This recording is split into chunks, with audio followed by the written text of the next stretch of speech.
चोर story TV. Ton ton. ये कहानी है सूरजपुर गांव की, जहां पूनम नाम की एक औरत रहती थी। पूनम देखने में बहुत ही सुंदर थी। कोई भी आदमी पूनम को देखता था तो बस उसे देखता ही रह जाता था। वो उसकी तरफ से अपना ध्यान ही नहीं हटा पाता था।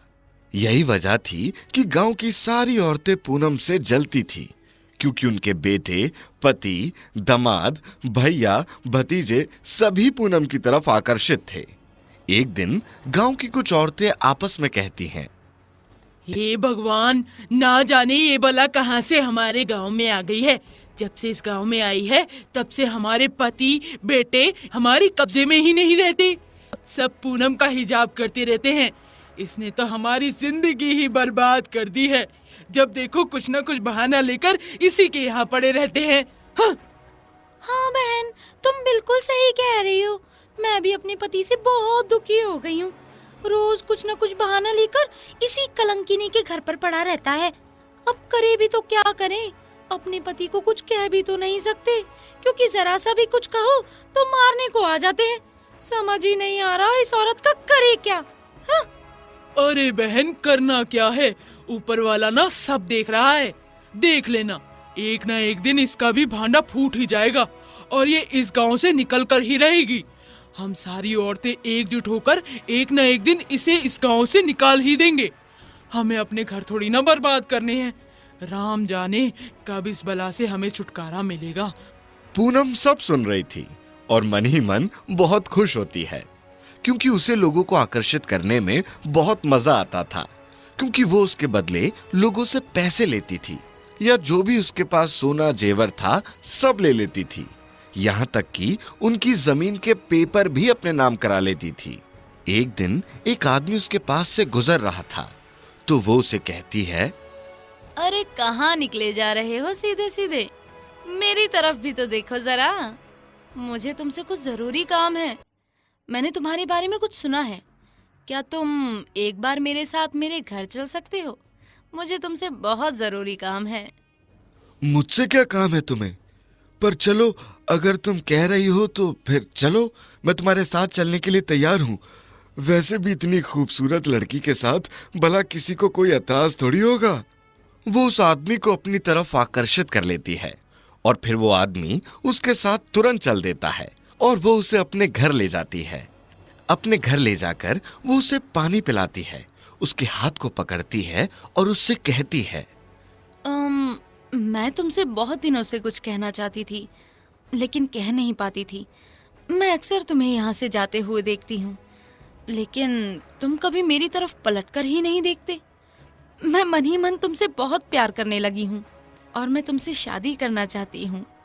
मुझसे शादी कर लो, क्योंकि मैं तुम्हारे बिना अब और नहीं रह सकती।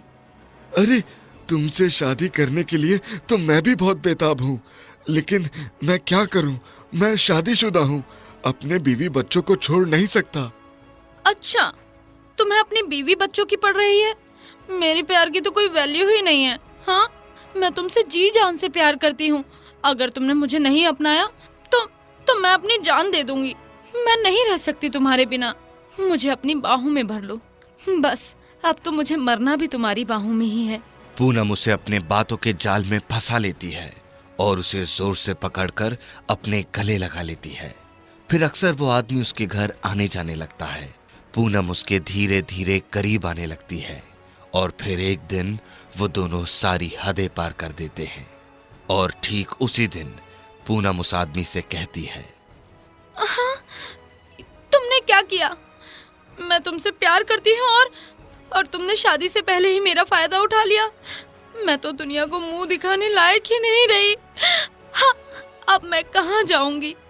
तुम तो शादीशुदा हो और तुमने अपनी बीवी से अभी तक तलाक तक नहीं लिया और मुझसे संबंध भी बना लिया। अब मैं किसी को क्या मुंह दिखाऊंगी? हाँ, मैं कहाँ जाकर मरूंगी? हाँ, मुझे नहीं पता। तुम अभी अपनी बीवी को तलाक दो और अपने बीवी बच्चों को छोड़कर मुझसे शादी करो। नहीं नहीं, मैं ऐसा नहीं कर सकता। तुम बात को समझने की कोशिश करो। मेरे बच्चे बड़े हो रहे हैं, मैं उन्हें नहीं छोड़ सकता। मैं अपनी जिम्मेदारी से पीछे नहीं हट सकता। तुम इस बात को यहीं दबा लो। मैं भी तो तुमसे प्यार करता हूँ, लेकिन मैं तुमसे शादी नहीं कर पाऊंगा। प्लीज ऐसा मत करो, प्लीज मुझे समझने की कोशिश करो। क्या तुम पागल हो गए हो? बीवी बच्चों को तुम छोड़ने को तैयार नहीं हो, फिर मुझसे रिश्ता क्यों बनाया? क्या मैं तुम्हें ऐसी वैसी लड़की लगती हूँ जिसका तुम फायदा उठा सको? मुझसे शादी नहीं करोगे, अपने बच्चों को नहीं छोड़ोगे, फिर रिश्ता क्यों बनाया? मैं किसी को क्या मुंह दिखाऊंगी? मैं कहाँ जाऊंगी? मेरे बारे में कुछ सोचा है क्या तुमने? तुम मुझसे जो चाहे वो ले लो, लेकिन इस बात को तुम यहीं खत्म कर दो। मैं आज के बाद तुमसे कभी मिलने नहीं आऊंगा और तुम कोई अच्छा सा लड़का देखकर उससे शादी कर लेना। क्या तुम पागल हो गए हो? मेरे प्यार को खरीदने की कोशिश कर रहे हो? मैं तुमसे प्यार करती हूँ और तुम मुझसे सौदा कर रहे हो। मैं ऐसी वैसी लड़की नहीं हूँ। नहीं मेरी जान, मैं तुमसे बहुत प्यार करता हूँ, लेकिन मेरी मजबूरी है कि मैं तुमसे शादी नहीं कर सकता। लेकिन मैं तुम्हें ऐसे भी नहीं देख सकता, इसलिए जो तुम चाहो मुझसे ले सकती हो, जिससे तुम अपने जीवन की नई शुरुआत कर सको। बताओ तुम्हें मुझसे क्या चाहिए? हाँ, शायद तुम बिल्कुल सही कह रहे हो, क्योंकि तुम तो अपनी बीवी बच्चों को छोड़ोगे नहीं। मुझे ही यहाँ से कहीं दूर जाना होगा। तो तुम एक काम कर दो, तुम अपनी जमीन मेरे नाम कर दो, जिससे मैं अपने जीवन की नई शुरुआत कर सकूं। उस आदमी ने डर के मारे अपनी सारी जमीन पूनम के नाम कर दी। पूनम बहुत खुश हो जाती है, लेकिन वो उस गांव से कहीं नहीं जाती, पर वो आदमी उस तरफ दोबारा कभी नहीं जाता। फिर पूनम उस आदमी के भाई से भी रिश्ता बनाती है और उससे भी उसकी सारी जमीन हड़प लेती है। पूनम ऐसे ही लोगों को अपनी तरफ आकर्षित करती थी, उन्हें अपने घर बुलाती थी और फिर उन्हें अपने प्यार के जाल में फंसाकर उनके करीब जाकर उनके पैसे, उनकी जमीन लूटती थी। उसका धंधा दिन पर दिन बढ़ता ही जा रहा था, लेकिन किसी भी आदमी ने हिम्मत नहीं करी कि वो पूनम के खिलाफ जाकर कुछ करे, और वो लोगों का ऐसे ही फायदा उठाती रहती है।